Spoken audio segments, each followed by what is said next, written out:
안녕하십니까. 이번에 신도림고 영어 담당하게 된 미래탐구 목동 고등센터 김지환입니다.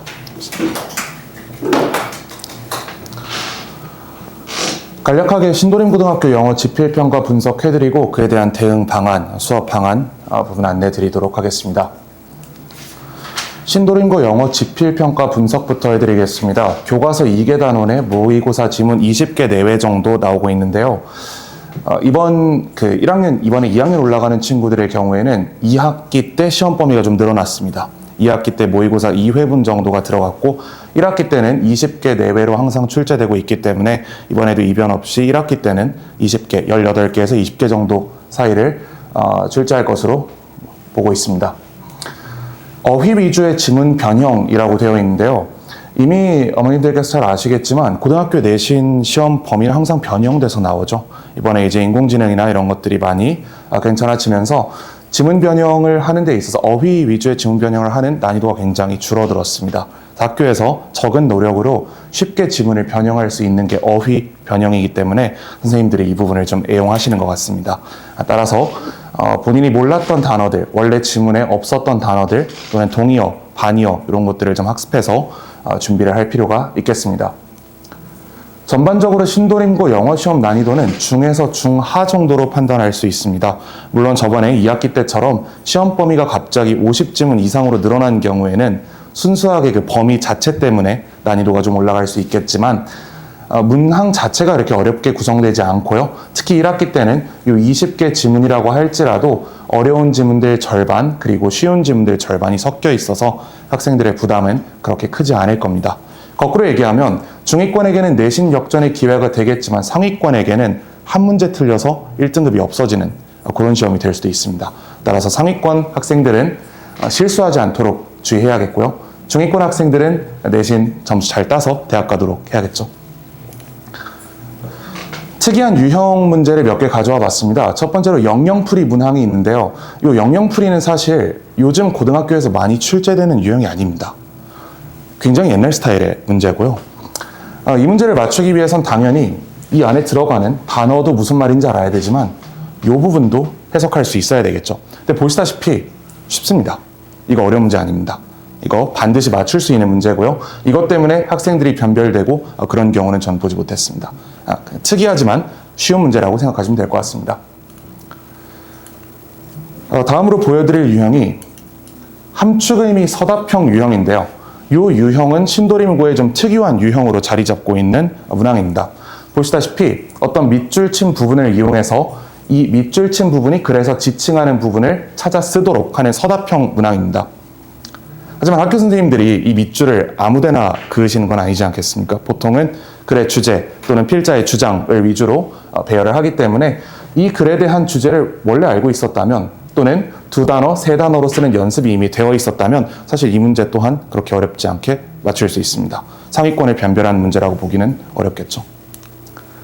신도림고에서 상위권 변별하는 문제는 이겁니다. 조건제약 서답형이라고 제가 이름을 붙여놨는데요. 어떤 글이 나오고 그 글에 대한 요약문이 나온 다음에 요약문에 빈칸을 2개 뚫어 놓습니다. 그리고 주어진 철자를 이용해서 그 요약문을 완성하도록 요구하는 유형인데요.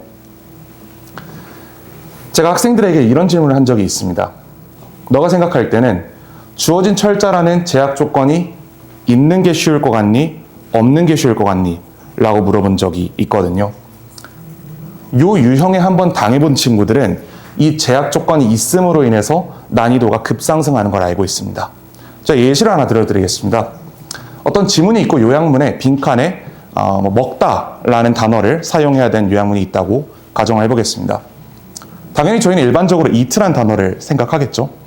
근데 주어진 철자 C를 제시하고 C로 시작하는 먹다라는 단어를 너가 알아서 떠올려라 라는 문제가 나온다면 consume이란 단어를 알고 있지 못하면 이 문제 그대로 틀리는 겁니다. 그럼 잘 대답을 하신 것 같은데 맞습니다. consume이란 단어가 섭취하다 이런 단어가 있죠. 순간적으로 생각 안 나면 이거 그대로 날아가는 문제입니다. 그래서 제약 조건이 있는 거는 오히려 우리가 사용할 수 있는 어휘들의 양이 줄어드는 거기 때문에 오히려 난이도를 올리는 그런 부분입니다. 그래서 이런 부분을 대비하기 위해서는 평소에 동반이어를 포함한 지문에서 파생될 수 있는 다양한 어휘들을 학습해 두는 게 필요하겠죠. 이 정도까지 신도림고 영어 지필평가 분석을 해드릴 텐데요. 보시면 아시겠지만 특이하게 어려운 문제, 매우 어려운 문제 이런 거 잘 없습니다. 분명히 중하위권 학생들이, 특히 중위권 학생들이 치고 올라갈 수 있는 시험이라고 판단이 됩니다.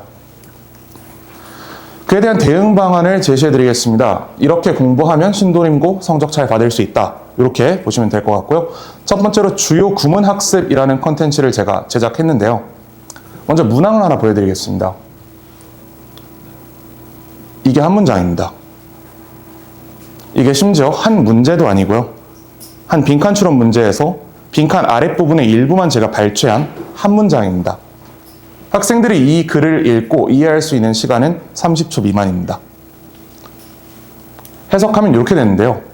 한번 읽어보겠습니다. AI 기반 추천 시스템은 개인의 자유로운 탐색을 제한하고 알고리즘으로 생성된 제목이나 무슨 말인지 잘 이해가 안 됩니다. 우리말로 읽어도 무슨 말인지 모르겠고요. 영어로 읽으면 당연히 더더욱 이해가 안 되겠죠. 이 하나의 문장을 30초 안에 읽기 위해서 학생들은 아마 어머님들께서 잘 아시겠지만 이런 주격 관계대명사, 목적격 관계대명사 또는 분사구문 이런 친구들을 잘 분리해서 문장의 주절과 종속절에 분리할 수 있어야 됩니다. 그리고 그 과정이 거의 자동적으로 일어나야겠죠. 중학교 때 하는 것처럼 이거 하나하나 괄호치고 있으면 괄호치다가 30초 다 갑니다. 이런 부분을 연습시키기 위해서 제가 원래 수능 수업 때 사용을 하던 컨텐츠인데요. 구문 독해 교재의 일부를 신도림고 학생들에게 제공할 예정입니다. 지금 교재를 보시면 어떤 긴 문장을 읽음에 있어서 저와 같은 방법으로 학생들이 글을 읽을 수 있도록 당연히 선생님들마다 읽는 방법이 다를 거니까요. 제 내신 수업에 들어왔으면 당연히 제가 읽는 방법에 맞추는 게 학생들에게 가장 도움이 되겠죠. 제가 읽는 방법과 똑같은 방법으로 글을 읽어낼 수 있도록 구문 독해 컨텐츠를 먼저 제공할 계획입니다. 이후에 내신 지문 분석에 대해서 안내 드리겠습니다. 이게 흔히 말하는 내신 교재가 되겠습니다. 사용한 교재는 다음과 같고요. 지금 이게 색깔이 조금 날아가는데 사실 여기가 핑크색, 하늘색으로 굉장히 아름다운 색깔로 칠해져 있었습니다. 작년 학생들의 피드백 중에 하나가 선생님 생긴 건 그렇게 생겨가지고 이렇게 여자여자하게 책을 만들면 안 어울린다. 조금 채도를 낮춰라. 이런 피드백이 있어서 색깔은 조금 수정할 계획인데요. 기본적인 컨텐츠나 구성은 이 부분에서 변하지 않을 겁니다. 그래서 먼저 설명을 드리면 글에 대한 제목, 파란색으로 영어, 한국어로 제시를 해놨죠. 저게 그대로 제목, 주장 문제로 출제가 될 겁니다. 자, 그리고 나서 밑에 있는 OX 문항들을 보시면 이 부분에 대한 학생들의 평가가 상당히 좋았는데요. 수업 직후에 바로 이 지문의 세부사항 또는 지문의 특수한 논리, 특이한 논리, 필자가 우리에게 전달하고자 했던 내용을 정확하게 파악했는지 그렇지 못했는지를 OX 문항을 통해 바로 점검할 수 있습니다. 작년에 5개 정도 문항으로 학생들을 평가를 했었는데 이 부분을 통해서 지문을 정확하게 이해할 수 있었다라는 평가가 있어서 올해는 이 문항 수를 조금 늘릴 계획에 있습니다. 아까부터 계속 강조드리는 어휘의 경우 밑에 있는 게 이 지문에서 제가 만든 단어장입니다. 이 지문에 학생들이 모를 법한 또는 해석이 특이한 단어들 8개에서 10개 정도를 모아서 단어장을 만들고요. 그 옆에 영어로 써 있는 부분이 동의어입니다. 그 옆에 있는 부분은 당연히 반의어가 되겠죠. 요약문을 직접 써야 되는 학생들의 입장에서 풍부한 동의어와 반의어를 머릿속에 가지고 있는 것은 필수적입니다. 특히 신도림고 서답형 5, 6번 문항을 고려했을 때 더욱 그러합니다. 오른쪽에 보시면 저희가 실제로 수업 때 사용하는 부분입니다. 이 부분은 왼쪽에 있는 지문과 동일하고요. 다만 각 문장별로 제가 한국어 해석을 달아서 학생들이 공부하는 데 도움이 되도록 편집한 내용입니다. 마지막 부분에 박스 처리된 부분이 요약문입니다. 하지만 당연히 이 요약문이 시험에 그대로 나오지는 않을 겁니다. 이 요약문은 제가 만든 요약문이기 때문에 당연히 학교에서 출제하는 요약문은 똑같이 나오진 않을 겁니다. 하지만 이 요약문을 근거로 학생들이 단어를 하나하나 바꿔보면서 자기의 힘으로 요약문 만드는 것을 연습해보고 나중에 소개해드리겠지만 궁극적으로는 이거 싹 지운 다음에 한국어 제시하고 너가 알아서 요약해라 라는 유형까지 학생들을 학습시킬 계획입니다. 그 다음 컨텐츠로 파이널 노트가 있습니다. 사실은 방금 보셨던 이 교재와 거의 동일한데요. 약간 색이 칠해져 있죠. 이 교재는 제가 내신 일주일 전에 학생들에게 제본으로 배포하는 제본 교재입니다. 보시다시피 같은 지문이고요. 이제 미래 노동을 결정하는 두 가지 힘이라는 같은 지문이고, 같은 지문을 가지고 아마 이제 필요한 어법 부분이나 또는 파란색 주제 또는 필요한 어법 사항들 밑에 적어놓고, 이 글을 이해하기 위해 학생들이 반드시 알아야 되는 논리 구조 같은 건 우리말로 밑에 서술에서 파이널 노트로 제공을 하고 있습니다. 밑에 요약문은 아까 보셨던 요약문과 동일합니다. 그럼 이 파이널 노트가 왜 나오게 됐냐가 궁금하실 수 있는데요. 여기다 수업할 때 학생들이 필기를 안 하진 않습니다. 앞에서 필기하라고 난리를 치기 때문에 안 할 수는 없을 겁니다. 근데 많은 학생들이, 특히 남학생들이 자기가 필기해놓고 자기가 자기 글씨 못 읽는 경우가 상당히 많죠. 네. 저는 사실 남자치고 손글씨가 되게 예쁜 편인데, 자랑은 아니지만 손글씨를 굉장히 예쁘게 쓰는 편인데, 많은 남학생들 지가 써놓고 지가 무슨 말 썼는지 몰라서 저한테 다시 가져오는 그런 이제 조금 유감스러운 상황들이 많이 있어서, 이럴 바엔 그냥 만들어주자라고 해서 제가 실제로 PDF 편집으로 이렇게 교재를 배포하고 있습니다. 마지막에 결국 시험 임박해서는 이 교재 한 권 가지고, 이 얇은 프린트 한 권 가지고 시험을 대비하게 될 겁니다. 마지막 컨텐츠는 전 문항 자체 제작 모의고사입니다. 어머님들께서 잘 아시겠지만 현재 고등부 내신 영어를 대비하기 위한 시중 자료는 너무 많습니다. 너무 많은 변형 문제가 있고요. 워크북도 너무 많이 나와 있죠. 근데 그 문제들의 가장 큰 두 가지 문제는 제가 생각했을 때, 첫 번째, 학교 출제 유형에 일치하지 않는다. 두 번째, 강의하는 사람이 학생들에게 전달하고자 했던 바가 정확히 전달됐는지가 판단되지 않는다. 이 두 가지가 가장 큰 문제라고 생각하고 있습니다. 전자의 경우에는 사실 양치기 하면 해결됩니다.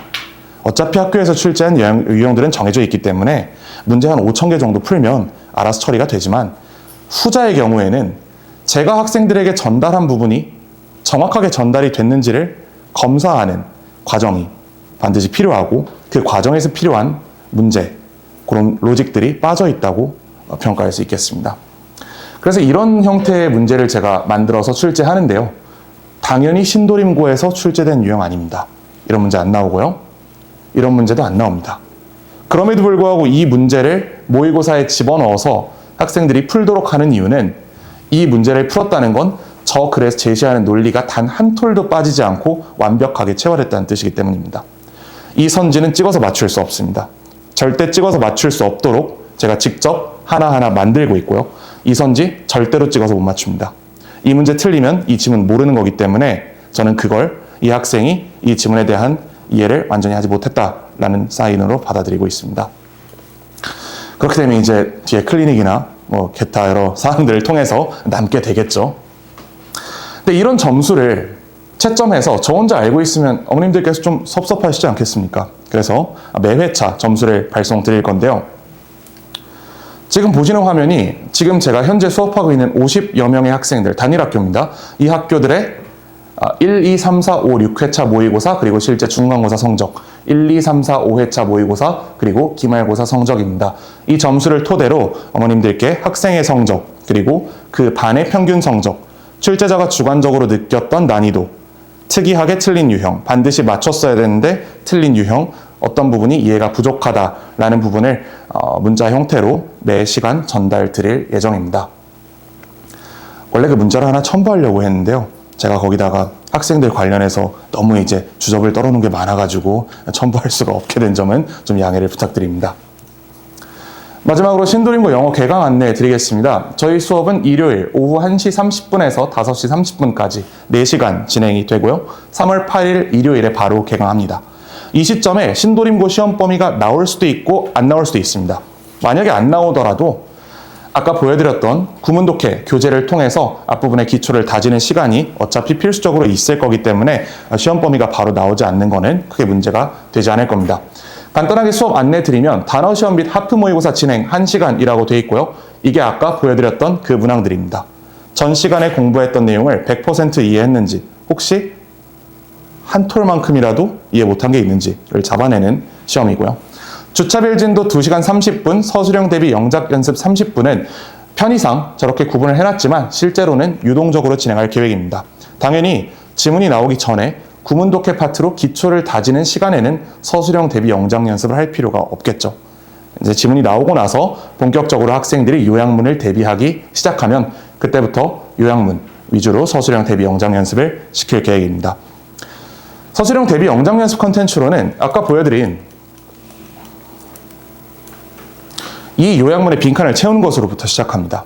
제가 만들어 놓은 요약문의 빈칸을 뚫어놓고 이 단어 기억했니? 라고 물어보는 게 1단계가 되겠고요. 두 번째는 마찬가지로 빈칸을 뚫어놓고 내가 안 쓴 단어로 너가 채워 라는 게 2단계가 되겠습니다. 3단계는 우리말 해석 주고 알아서 요약해. 이런 식으로 영작 연습을 시킬 계획입니다.